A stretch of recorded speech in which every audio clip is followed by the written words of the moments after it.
Kayo po ay nakikinig sa yan, kapatid.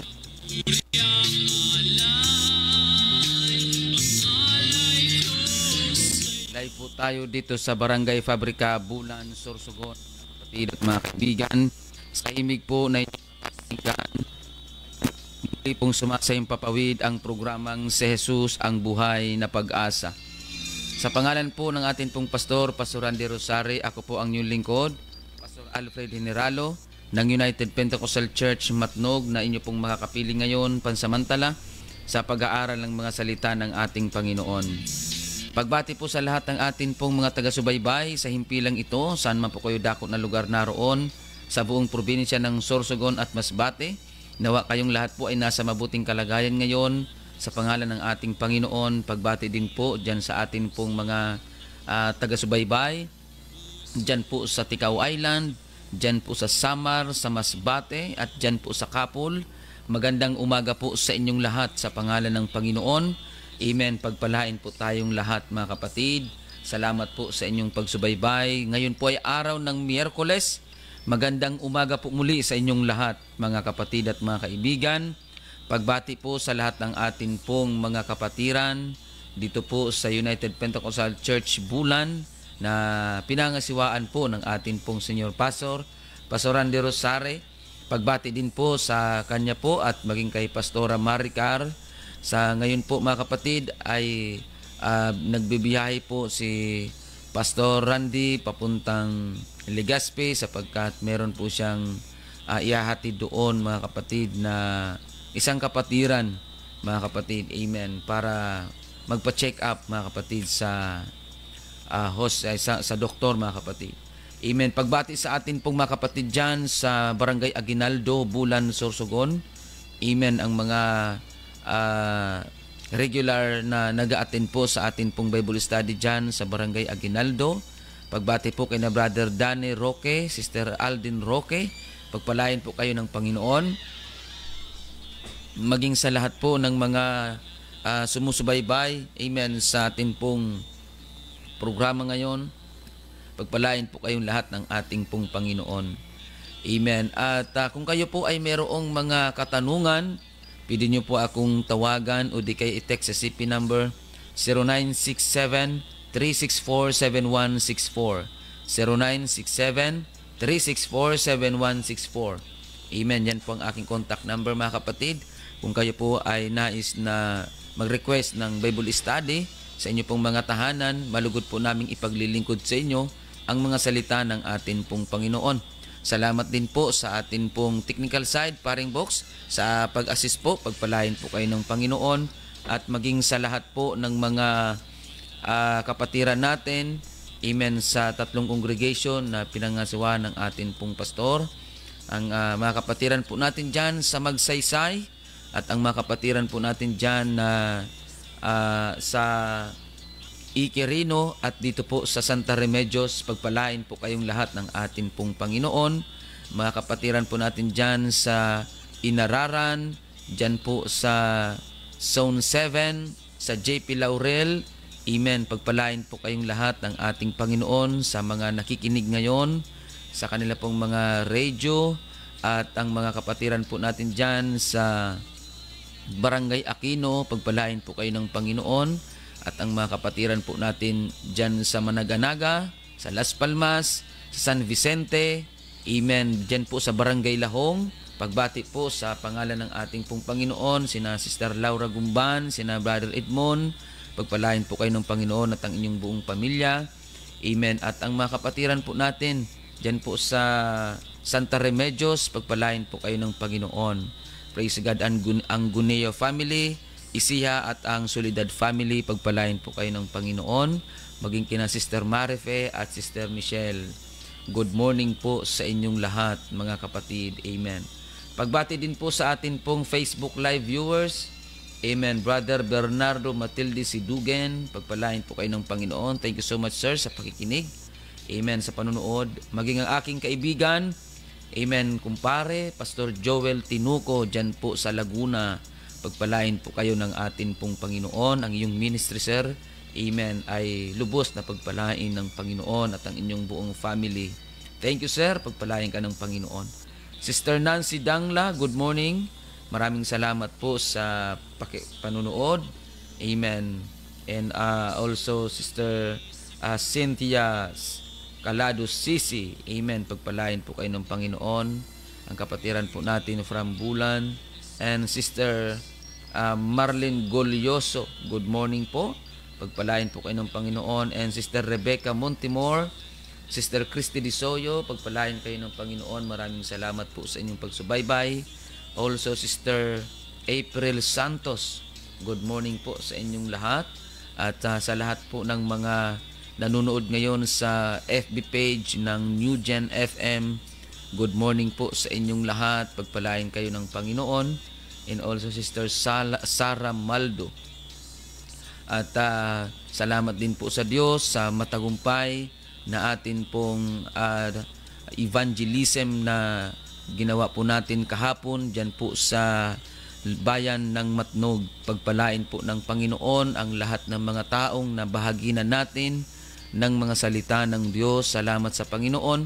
Meron po tayong 4 na bagong bukas na Bible study.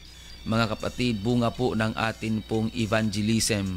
Salamat din po sa atin pong mga kapatid from UPC Bulan na naglaan ng oras at panahon para ang inyo pong lingkod ay samahan para ipahayag, amen, ang mga salita ng ating Panginoon. Brother Emil Tapit, good morning. Pagpalain po kayo ng Panginoon. And Sister Divine Espela Guyal, pagpalain din po kayo ng Panginoon at ang inyong buong pamilya. Mga kapatid at mga kaibigan, amen, salamat po sa Diyos sa pagkakataong ito na muli tayo'y mag-aaral ng salita ng Panginoon. Amen. Pagbati po, mga kapatid, announcement po ng Ladies Ministry President, mga kapatid. Praise God, si Sister Ning, pinapa-announce po niya. Amen, sa mga kapatiran po natin na mga nanay dito po sa UPC Bulan. Meron po kayong LM gathering ngayong araw po, ngayong darating po na linggo, 1:00 po ng hapon, dyan po sa Santa Remedios, sa church po sa Santa Remedios, mga kapatid. 1:00 po ng hapon sa lahat po ng mga nanay dito po sa UPC Bulan. Meron po kayong LM gathering 1:00 po ng hapon dyan po sa UPC Bulan Church, mga kapatid. Amen. And also, good morning Brother Serafin Akiwo, Brother Oli, good morning dyan po sa Santa Remedios. Good morning, Brother Oli. God bless you and to your family. Praise God. Amen. Thank you so much for watching. And also, Brother Lemuel Hermoselia. Amen. And Sister Rica, good morning sa inyo. Pagpalain po kayo ng ating Panginoon. Sister Grace Ibanez, a blessed morning din po sa inyo. Maraming salamat po sa inyong panunood sa atin pong episode ang pag-aaral ng salita ng Panginoon. Sa pagkakataong ito, mga kapatid, amen, tayo po ay dadako sa pag-aaral ng salita ng Diyos. Mga kapatid, atin pong simulan sa pamamagitan ng atin pong pananalangin sa ating Panginoon. Sabayan niyo po ako sa atin pong pananalangin. Let us pray. Amen. Dakila at makapangyarihang Diyos, aming Panginoong Hesukristo, maraming salamat po sa magandang umaga na iyong ipinaghalob sa amin, proteksyon at pag-iingat. Salamat po, Panginoon. Patawarin mo kami sa aming mga pagkukulang at mga kasalanang nagawa namin sa iyong harapan. Panginoon, samahan mo po kami sa amin pong pag-aaral. Pagpalain mo po, O Diyos, ng karunungan. Pag-aralan natin, amen, ang salita ng Panginoon na meron pong pinamagatang ang pagiging anak ng Diyos ba ay isang garantiya ng tiyak na kaligtasan? Mga kapatid, amen. Ang pagiging anak ba ng Diyos ay garantiya upang matiyak natin o masabi natin na tayo ay mayroong kaligtasan, mga kapatid? Amen. Ito ba ay sapat na rason para sabihin natin ligtas na tayo sa darating na panahon o sa muling pagbabalik ng Panginoon? Mga kapatid, ito ba ay pwede nating gawing basihan, mga kapatid, o lisensya para masabi natin na tayo po ay mayroong assurance of salvation. Pero hindi natin may kakaila na tayo po, lahat ng mga nagsitanggap sa pangalan ng ating pong Panginoon sa salita ng Diyos, lahat ng mga nanampalataya, nagsisi sa kasalanan, nagpabautismo sa pangalan ng Panginoong Jesucristo, mga kapatid, ay binigyan ng Diyos ng karapatan upang maging anak niya, mga kapatid. Praise God. Sa makatwid bagay ang mga nagsisisampalataya sa kanyang pangalan. Amen. Tandaan natin, ang sabi ng mga aklat ng mga gawa, 2:40, ang lahat ng sa kanya'y nagsitanggap, amen. Praise God. Ang lahat ng nagsitanggap ng salita ay nangabautismuhan sa pangalan ng Panginoong Jesucristo. Kaya lahat po ng tumatanggap sa salita ng Diyos, mga kapatid, sa ebanghelyo ng Panginoon ay nagpapabautismo sa pangalan ng Panginoon. At doon tayo, mga kapatid, ituturing ng Diyos, amen, at bibigyan ng Panginoon ng karapatan na maging anak ng Diyos. Magandang pakinggan yon, magandang simulain po yon sa ating paglilingkod sa ating pong Panginoon. Ganun pa man, hindi po garantiya yon na kapag binigyan ka ng Diyos ng karapatan maging anak niya, ay mayroon ka ng assurance of salvation kahit bumalik ka pa sa dati mong buhay. Hindi po, mga kapatid. Amen. Praise God. Sapagkat sa patuloy nating pag-aaral, may mga anak ng Diyos na umalis talaga sa pagiging anak ng Diyos. Amen. Basahin natin po, mga kapatid, ang sinasabi dito na sa Romans chapter 8 verse 14 to 15, ganito po ang ating mababasa. Sapagkat ang lahat ng mga pinapatnubayan ng Espiritu ng Diyos ay sila ang mga anak ng Diyos. So hindi sapat na ikaw ay nagtanggap sa Panginoon, mga kapatid, ay pwede ka, nanampalataya sa Panginoon, ay talagang pwede nating sabihin na ikaw ay anak ng Diyos. Bago kang maging anak ng Diyos, meron kang gagawin at merong gagawin din sa iyo ang Panginoon. Kaya nga sabi ng Panginoon, maliban ng tao ipanganak sa tubig at sa Espiritu, ay hindi siya makapapasok sa kaharian ng Diyos. Kailangan maranasan ng tao ang bautismo sa tubig sa pangalan ng Panginoong Jesucristo at bautismo sa Espiritu, mga kapatid, na si Kristo mismo ang gagawa ng bagay na yon para sa atin. Kaya pag natanggap natin, amen, pag nagawa natin ang bautismo sa tubig sa pangalan ni Jesus at natanggap natin ang Espiritu Santo na galing mismo sa atin pong Panginoong Jesucristo, amen, tayo po ay maituturing na mga anak ng Diyos, mga kapatid. Sa verse 15, sapagkat hindi ninyo muling tinanggap ang espiritu ng pagkaalipin sa ikatatakot, dapat tinatanggap ninyo ang espiritu ng pagkukupkup, na dahil dito'y sumisigaw tayo, Aba, Ama. Kaya mga kapatid, amen, bago ka maituring na anak ng Diyos, mayroon kang gagawin. Mananampalataya tayo sa pangalan ng Panginoong Jesucristo, na siyang nag-iisang Diyos at tagapagligtas according to Titus chapter 2 verse 13, at sampalatayanan din natin ang ebanghelyo ng Panginoong Jesucristo, sapagkat yun po ang kapangyarihan ng Diyos sa ikaliligtas ng bawat sumasampalataya. At pagkatapos, kailangan natin magsisi sa ating mga kasalanan, sapagkat lahat ng tao ay naging makasalanan according to Romans chapter 3 verse 23, lahat ay nangagkasala at hindi nangakaabot sa kaluwalhatian ng Diyos. Upang mapatawad ang kailangan nating magsisi, mga kapatid, sa ating mga kasalanan, sapagkat tayo ay makasalanan. At upang magkaroon ng kapatawaran tayo sa ating mga kasalanan, kailangan natin magpabautismo sa pangalan ng Panginoong Jesucristo, amen, sa ikapagpapatawad ng ating mga kasalanan according to Acts chapter 2 verse 38, mga kapatid. Amen. At ang sabi na doon, mangagsisi kayo at mangagbautismo ang bawat isa sa inyo sa pangalan ni Jesucristo sa ikapagpapatawad ng inyong mga kasalanan at tatanggapin ninyo ang kaloob ng Espiritu Santo. So, ang sabi dun sa sinabi natin kanina, kailangan mangyari sa atin ang bautismo sa tubig sa pangalan ni Jesus at ang bautismo sa Espiritu Santo. Ngayon, kapag hindi sa atin mangyari ang bautismo sa tubig sa pangalan ni Jesucristo, hindi tayo, mga kapatid, makakatanggap ng kapatawaran sa kasalanan. At hindi natin matatanggap ang Espiritu Santo na ipagkakaloob sa atin ng ating Panginoon. Mga kapatid, amen. Mga kapatid, ang plano ng Diyos sa pagdating sa kaligtasan upang maituring tayo na kanyang anak, ito po ay pasunod-sunod na sa tamang proseso. Kaya kailangan natin ang mga unang hakbangin na ito upang tayo ay maituring ng Diyos na maging mga anak niya.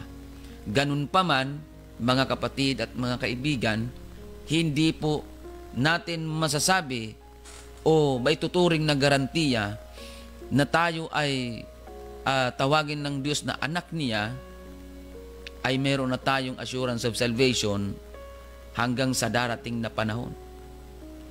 Mga kapatid, hindi natin masasabi na ligtas na tayo kapag tayo ay maging mga anak ng Diyos. Hindi po, mga kapatid. Amen. Kagaya ni Adan, mga kapatid, ang sabi po doon sa Luke chapter 3 verse 38, which was the son of Enos, which was the son of Seth, which was the son of Adam, which was the son of God. So mga kapatid, si Adan, anak ng Diyos. Pero mga kapatid, napahamak pa rin siya. So ibig sabihin, hindi garantiya na ikaw ay tawaging anak ng Diyos ay ligtas ka na. Hindi po kasi natin pwedeng gamitin ang term na ligtas na hanggat nandito pa tayo sa lupa. Ang magagamit natin ang salitang ligtas na kung tayo po ay nandoon na sa langit. Kasi pag sinabing ligtas na, past tense na po yun, mga kapatid. Amen. Ibig sabihin, nangyari na, ganap na. So, masasabi natin yon kapag tayo po ay nandoon na sa kalangitan. Pero kapag hanggang nandito pa tayo sa lupa, meron pa pong tendency na ikaw ay makatalikod, depende yan sa'yo kung ikaw ay magpapatuloy sa paglilingkod sa Diyos, sa pagtatapat sa Diyos, sa pagsunod sa Diyos, o ikaw ay magpapadala sa tukso at sa mga kahinaan at mga sitwasyon sa buhay. Mga kapatid, kailangan natin magpatuloy, kailangan natin alagaan, i-maintain ang pagiging anak ng Diyos. Kapag nagawa natin ang mga unang hakbangin patungkol sa kaligtasan, kailangan natin i-maintain, kailangan po natin alagaan ang katawagan na yan ng Diyos sa atin, mga kapatid. Amen. Kagaya po ng sinasabi din dito po sa Job chapter 38 verse 7, ang sabi po dito, nang magsiawit na magkakasama ang mga bituin pang umaga at ang lahat ng mga anak ng Diyos ay naghihiyawan sa kagalakan. Ang tinutukoy po dito na mga anak ng Diyos ay ang mga anghel. Mga kapatid, may mga anak ng Diyos na umaalis sa pagiging anak ng Diyos kagaya ng mga anghel. Ang mga anghel, mga kapatid, sila po ay tinawag na anak ng Diyos. Ganun pa man sa pangunguna ni Lucifer na dayain ang ilang mga anghel, mga kapatid, 1/3 of angels sa kalangitan ay nadala po ni Lucifer para mag-rebelde o lumaban sa Diyos. Napahamak po sila, mga kapatid. Kaya hindi excuse o hindi tamang rason na anak ka ng Diyos ay ligtas ka na. May mga nangangaral po kasi ngayon na kapag anak ka na daw ng Diyos, ligtas ka na. Wala nang makakakuha niyan. Wala nang makakabago niyan. Mga kapatid, kapag ikaw ay anak ng Diyos, hindi po yun mababago sa mata ng Diyos. Pero pwede mong mabago yan, depende sa iyo yan. Sa mata ng Diyos, hindi magbabago yon, anak ka pa rin niya. Kahit lumayo ka na, kahit mamuhay ka sa kasalanan, kahit lumayo ka sa Diyos, anak pa rin ang turing niya sa iyo. Ganun pa man, mga kapatid, kapag pinili mo na lumayo sa Diyos at hindi manumbalik sa Diyos, walang magagawa ang Diyos kundi kung ano ang ginawa mo, yun ang aanihin mo.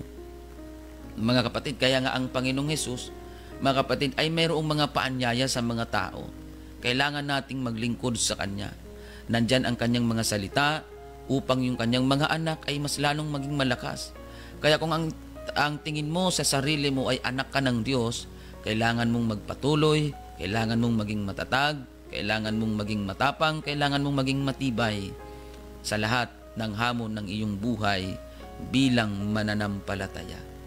Mga kapatid, amen, huwag natin hayaan na ang sarili natin ay magkaroon ng impresyon tungkol sa salita ng Panginoon na mali.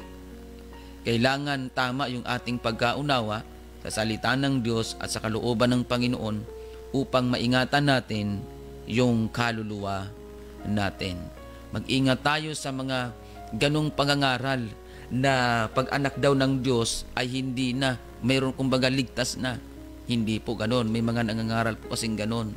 Mag-ingat po tayo dyan. Mga sugar-coated po yan na klase ng pangangaral. False hope po yan. Umaasa ka na ligtas ka. But at the end of the day, mga kapatid, hindi pala. Nakakalungkot. Punong-puno ka ng panghihinayang at pagsisisi kapag ganun ang mangyari. Kaya wag nawa mangyari. Kaya ito ay maging paalala nawa ng atin pong Panginoon sa atin na hindi po garantiya na ikaw ay anak ng Diyos ay ligtas ka na. Hindi po yun, mga kapatid, ganun. Amen. Excuse me. Praise God. In the book of Psalms chapter 51 verse 10 to 11, likhaan mo ako ng isang malinis na puso, O Diyos, at magbago ka ng isang matuwid na espiritu sa loob ko. Huwag mo akong paalisin sa iyong harapan at huwag mong bawiin ang iyong santong espiritu sa akin. Kanina, nasabi natin, mga kapatid, sinabi natin, amen, na, praise God, ang Panginoon, ibinibigay niya ang kanyang banal na espiritu sa atin, mga kapatid. Praise God.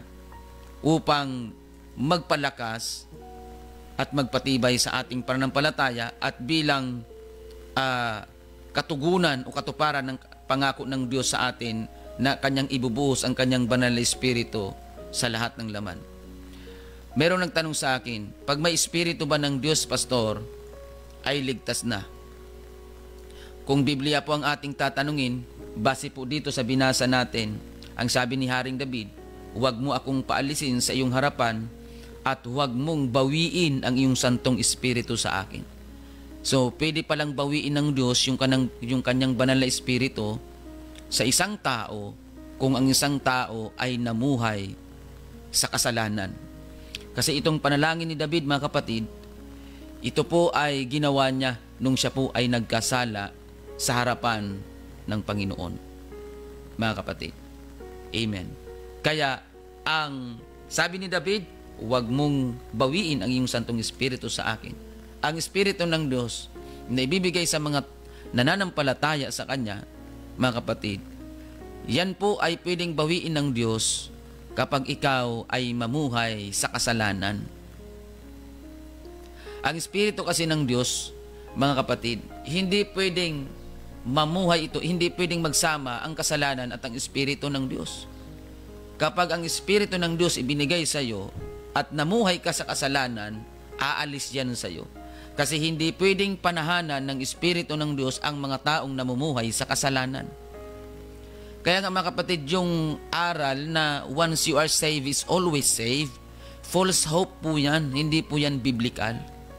Mga kapatid, ang reason kasi ng ilan, pag may espiritu na daw ng Diyos, pag tinanggap mo anya, pag nanampalataya ka anya kay Kristo, tinanggap po na ang Espiritu ni Kristo. So, tingnan po natin yung ganong kaisipan, mga kapatid at mga kaibigan, na ganong klaseng aral. Wala po sa Biblia na kapag nanampalataya ka kay Kristo ay may Espiritu ka na ni Kristo. Hindi po, mga kapatid.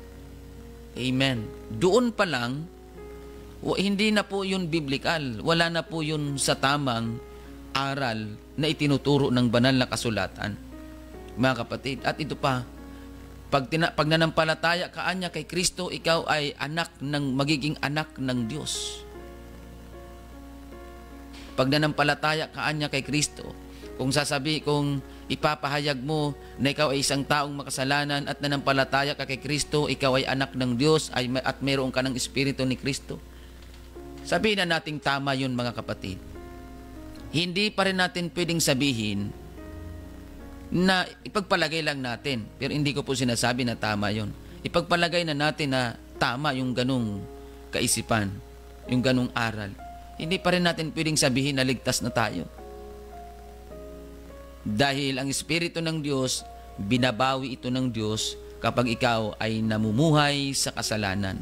Kaya sa mga kapwa ko mananampalataya, amen, na nakikinig ngayon, praise God, mamuhay tayo ayon sa kalooban ng Diyos, lalo na kung tayo po ay meron ng Espiritu ng Diyos. Ang Espiritu ng Diyos hindi pwedeng manahan o mamalagi sa mga taong namumuhay sa kasalanan. Praise God. Purihin ang pangalan ng ating Panginoong Hesukristo. Revelation chapter 2 verse 3. Amen. At may pagtitiis ka at nagbata ka dahil sa aking pangalan at hindi ka napagod. Ngunit mayroon akong laban sa iyo na iyong iniwan ang iyong unang pag-ibig. Kaya't alalahanin mo kung saan ka nahulog at magsisi ka at gawin mo ang iyong mga unang gawa, o kung hindi ay paririyan ako sa iyo at aalisin ko ang iyong kandelero sa kanyang kinalalagyan maliban na magsisi ka. Kung titingnan po natin ang talatang ito, sa verse 3, mga kapatid, sabi ng Panginoon, may pagtitiis ka at nagbata ka dahil sa aking pangalan at hindi ka napagod. So, ibig sabihin, ang taong ito na tinutukoy ng Panginoong Hesus, ang mga taong ito na tinutukoy ng Panginoong Hesus, nagpapatuloy din sila. Ibig sabihin kasi, hindi siya napagod. Amen. Nagtiis siya, nagtiis siya at nagbata siya ng mga pag-uusig sa kanya dahil sa pangalan ng Panginoon at hindi siya napagod. Ibig sabihin, nagpapatuloy siya. Ngunit, mga kapatid, ang sabi ng Panginoon, meron akong laban sa iyo na iyong iniwan ng iyong unang pag-ibig. Mga kapatid. Amen. Iyong iniwan ang iyong unang pag-ibig. Ibig sabihin, may mga sumusunod sa Diyos na wala na sa kanilang puso ang kanilang pagsunod. Amen. Kaya sabi ng Panginoon, alalahanin mo kung saan ka nahulog at magsisi ka. At gawin mo ang iyong mga unang gawa. At ang sabi ng Panginoon, ibig sabihin ng Panginoon, kung hindi mo gagawin ang sasabihin ko, paririyan ako sa iyo at aalisin ko ang kandilero sa kanyang kinalalagyan. Yung kandilero po dito ay ang kaligtasan. Ito ay tumutukoy sa kaligtasan na ipinangako ng Diyos sa atin, mga kapatid.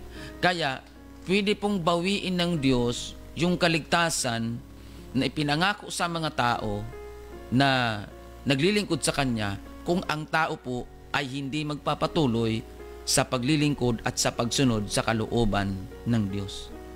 Kaya hindi po garantiya na ikaw ay anak ng Diyos ay ligtas ka na, mga kapatid. Amen. Kaya dun sa title natin, ang pagiging anak ng Diyos ba ay garantiya ng tiyak na kaligtasan? Mga kapatid, base sa mga pinag-aralan natin, hindi po. Mga kapatid, hindi po. Dahil pwedeng bawiin ng Diyos yung kandilero na yon sa kanyang kinalalagyan. Pwede niyang kunin ng Panginoon muli.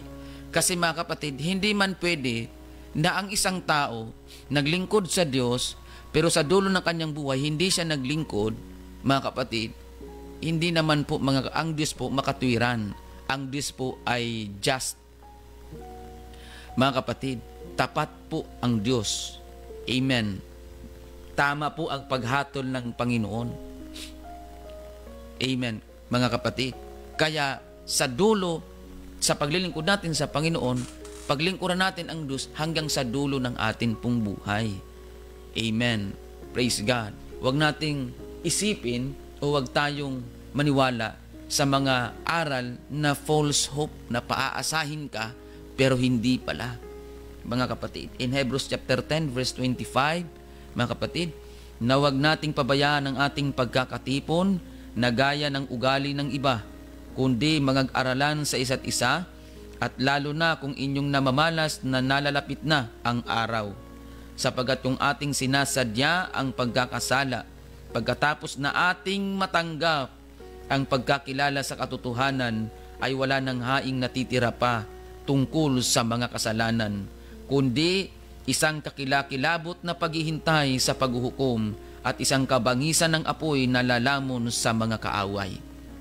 Mga kapatid at mga kaibigan, amen, hindi garantiya ng pagiging anak ng Diyos ay may tiyak na kaligtasan ang isang tao at masasabi nating ligtas na. Sapagat ang sabi po dito sa binasa natin in the book of Hebrews chapter 10 verse 25 to 27, amen, yung mga minsanang naliwanagan, mga kapatid, amen, yung mga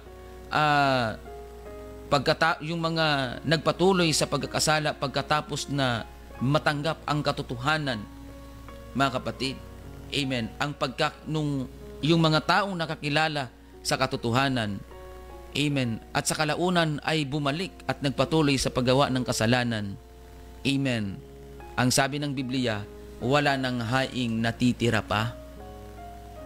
Kaya mga kapatid at mga kaibigan, sa mga backslider ngayon, habang may panahon pa, habang may pagkakataon pa, yung mga ginagawang palipas oras ang simbahan, ang pagdalo sa simbahan, mga kapatid, it's about time na baguhin natin ang ating mga sistema. Baguhin natin ang mga maling sistema ng buhay natin. Ang simbahan, mga kapatid, huwag nating gawing palipas oras. Huwag nating gawing option, mga kapatid. Ang pagdalo sa gawain, mga kapatid, amen, yan po ay sa ikatitibay natin. Kaya nga ang payo ng Biblia, huwag nating pabayaan ang ating pagkakatipon na gaya ng ugali ng iba. Noon pa man talaga, meron ng ugaling ganun. At hanggang ngayon, mga kapatid, nananatili pa po ang mga ugali na ganun. Mga kapatid, na kapag walang pagpapala, hindi sisimba. Pag may karamdaman, hindi sisimba. Pag walang pamasahe, hindi sisimba. Pag natisod, hindi sisimba. Pag nanghina, hindi sisimba. Hindi ko po sinasabi na hindi tayo makakaranas ng mga ganung bagay. Ganun pa man, mga kapatid, gawin nating prioridad ang Panginoon. Gawin nating priority ang pagdalo sa gawain ng Panginoon, anuman ang mangyari o anuman ang maging kalagayan natin. Mga kapatid, huwag nating pabayaan ang araw ng pagkakatipon, sapagkat doon tayo pinalalakas ng Panginoon. Kung tayo man ay nanghihina, dapat kang magsimba. Kasi doon ka palalakasin ng Diyos. Wala po sa bahay, sa trabaho, sa negosyo, ang kalakasan galing sa Diyos. Hindi mo matatagpuan yan dyan. Ang kalakasan na magmumula sa Panginoon, mga kapatid, amen, ay doon sa bahay panambahan. Dahil doon tayo sasamba, doon tayo magpupuri, doon tayo, mga kapatid, amen, magbibigay o mag-aalay ng pagsamba sa Panginoon. Amen. At ang pagsamba sa Diyos, yan po ay dyan tayo makakakuha ng kalakasan. Kaya sa panahon na ikaw ay natitisod, huwag kang lumayo sa gawain ng Panginoon, huwag kang lumayo sa simbahan. Kapag ikaw ay mayroong kagipitan, karamdaman, problema, pagsubok na iyong pinagdadaanan, huwag kang lumayo. Huwag mong gawing option ang paglayo. Huwag mong gawing option ang pag-absent, mga kapatid. Kundi mas lalo ka ngang magdalo, mas lalo nga tayong magsimba, mas lalo tayong mag-attend, dahil doon tayo palalakasin ng Panginoon kung tayo ay nanghihina, kung tayo man ay mayroong katitisuran na nararanasan, mas lalo nga dapat tayo magsimba. Mas lalo nga dapat tayo mag-attend sa gawain sapagkat doon tayo ng Diyos palalakasin. Parang ganito po yan mga kapatid. Yung galing ka sa trabaho, gutom na gutom ka na, tapos ayaw mong pumunta ng kusina pero gusto mong kumain. Mga kapatid, gusto mong kumain pero ayaw mong pumunta ng kusina. Ayaw mong pumunta doon para kumain. Ayaw mong pumunta sa hapagkainan para kumain pero gutom na gutom ka na. Amen? So ibig sabihin, nasaan yung logic doon? Nasaan yung kaisipan doon? Mga kapatid, ibig sabihin, kapag gutom na gutom ka na, ang isang taong gutom na gutom, mga kapatid, ang una niyang iisipin ay kumain. Ganon din tayo sa mga mananampalataya na nahihirapan na at pagod na sa problema, nakaranas ng katitisuran, nakaranas ng kagipitan, problema, mga kapatid, mga disappointment. Amen. Yung mga ganong karanasan, wag nating gawing option ang pag-absent o pagliban sa gawain. Kundi dapat nga tayong sumamba, sabagat doon tayo palalakasin ng Panginoon. Mga kapatid, amen. The joy of the Lord is our strength. Amen. Ang pagdalo sa pagsamba, yan po ay kalakasan ng isang mananampalataya.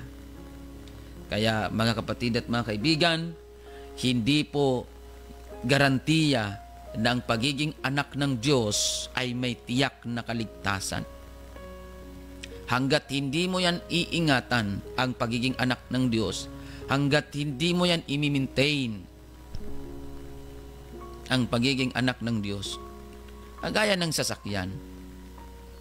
Ang sasakyan, kahit anong tibay niyan, kapag hindi mo yan i-maintain,